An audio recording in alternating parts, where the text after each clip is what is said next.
Halo semua, selamat datang di Wihartono Media. Pada video kali ini, saya akan melanjutkan pembahasan tentang bagaimana membuat video pembelajaran menggunakan aplikasi Bandicam. Nah, pada video sebelumnya saya sudah membuat tutorial bagaimana mendownload Bandicam, menginstal Bandicam, dan juga menyiapkan beberapa settingan pada Bandicam agar bisa digunakan untuk membuat video pembelajaran dengan baik. Nah, bagi kalian yang belum menonton video tersebut, silahkan nonton video tersebut. Silahkan klik pada link deskripsi bagian atas, kemudian tonton videonya. Nah, sekarang saya akan melanjutkan pembahasan video tersebut, yaitu dengan membahas bagaimana membuat video pembelajaran, menyiapkan hal-hal yang perlu dipersiapkan sebelum kita membuat video pembelajaran menggunakan Bandicam. Nah, praktisnya sebenarnya tidak ada cara yang sangat rumit untuk menyiapkan hal-hal sebelum membuat video pembelajaran menggunakan aplikasi ini. Yang perlu kita persiapkan hanya berupa PowerPoint dari materi yang akan kita tampilkan pada video pembelajaran tersebut. Nah, misalnya di sini saya sudah membuat PowerPoint-nya, ada di bagian ini folder PowerPoint-nya. Ini dia PowerPoint-nya. Kemudian kita buka dulu PowerPoint-nya. Oke, ini kita buat PowerPoint biasa, malah ini saya menggunakan PowerPoint 2007. Nah, setelah itu, setelah PowerPoint-nya dibuka, silakan buka aplikasi Bandicam. Ini, silakan klik 2 kali. Kemudian akan muncul tampilan seperti ini. Oke, kemudian kita tampilkan juga PowerPoint-nya. Klik ulang ini bagian bawah ya, seperti itu. Kita slideshow dulu. PowerPoint-nya kita slideshow. Oke. Kemudian setelah itu, di mana kita mengklik tombol mulai merekam, kita arahkan kursor ini ke bagian atas. Ya, ini. Jadi silahkan nanti klik di situ. Kalau ini kan sedang merekam ya, sedang merekam video yang Anda saksikan. Jadi silahkan klik record untuk mulai. Biasanya kalau saya memulainya dengan hitungan dari 3 sampai 1. Jadi 3, 2, 1. Saya klik dan itu sudah mulai berarti. Nah, setelah itu kita bisa mulai menjelaskan materi yang akan kita bawakan. Nah, contohnya seperti ini. Anggap saya belum merekam dan sekarang saya akan merekam. Saya tinggal hitung 3, 2, 1. Halo anak-anak semua, selamat datang pada pembelajaran kita pada hari ini. Dan hari ini kita akan membahas tentang konsep listrik dinamis. Nah, di sini perlu diketahui hal-hal yang akan kita bahas pada video pembelajaran ini. Yang pertama itu adalah konsep tentang arus listrik. Kemudian yang kedua itu tentang beda potensial listrik. Dan yang ketiga itu tentang hambatan pada penghantar atau kawat penghantar listrik. Dan yang keempat itu adalah hukum Ohm.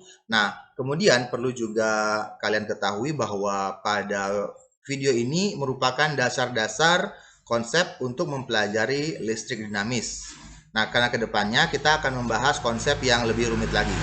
Jadi perlu dipahami bahwa dasar ini sangat penting untuk melangkah pada pembelajaran berikutnya. Nah, selanjutnya kita mulai pembahasannya.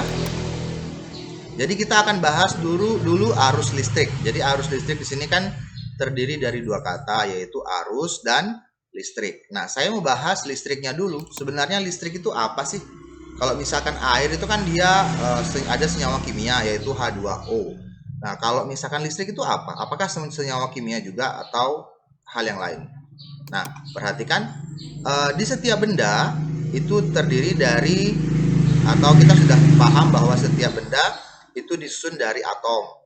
Dan di dalam atom itu ada yang namanya elektron, yang ini, yang mengelilingi sesuatu. Dan sesuatu itu disebut sebagai inti atom. Jadi ada elektron yang mengelilingi inti atom. Di mana inti atom itu terdiri dari 2 partikel, yaitu proton yang bermuatan positif dan neutron yang tidak bermuatan atau netral.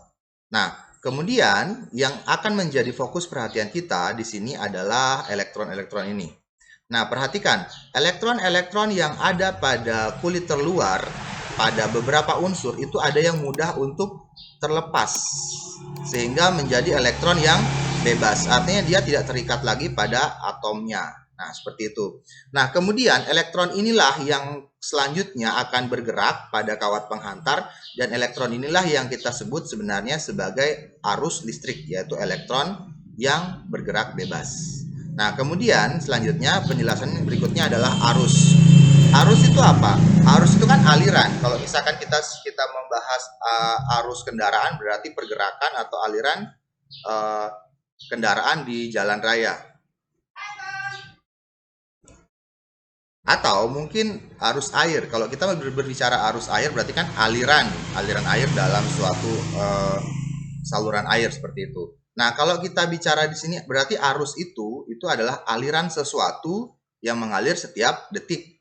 Nah, di sini kan kita sedang bahas arus listrik, berarti arus listrik yang dimaksud itu adalah aliran sesuatu. Sesuatunya adalah ini tadi, muatan listrik ini, yang yaitu elektron dalam satuan waktu tertentu di dalam suatu penghantar, seperti itu. Cut. Oke. Jadi seperti itulah contoh pembuatan video pembelajaran. Itu hanya sepotong ya. Jadi silahkan nanti dibuat video pembelajaran yang lengkap sesuai dengan PowerPoint yang sudah disediakan. Dan setelah selesai membuat video pembelajaran, jangan lupa diklik yang ini, stop ini. Maka file itu akan otomatis tersimpan.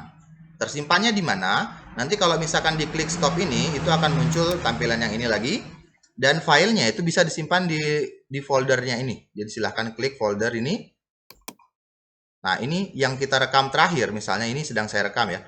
Yang kita rekam terakhir silahkan dicari-cari, itulah dia file dari video kita, seperti itu.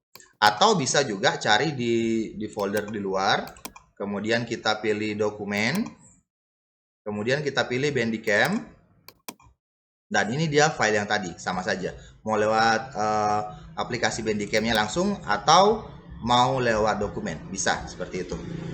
Oke, saya rasa untuk pembuatan video pembelajaran ini cukup sampai di sini. Silahkan Bapak Ibu kembangkan agar menjadi video pembelajaran yang lebih menarik. Jadi kuncinya di sini adalah di PowerPoint-nya saja.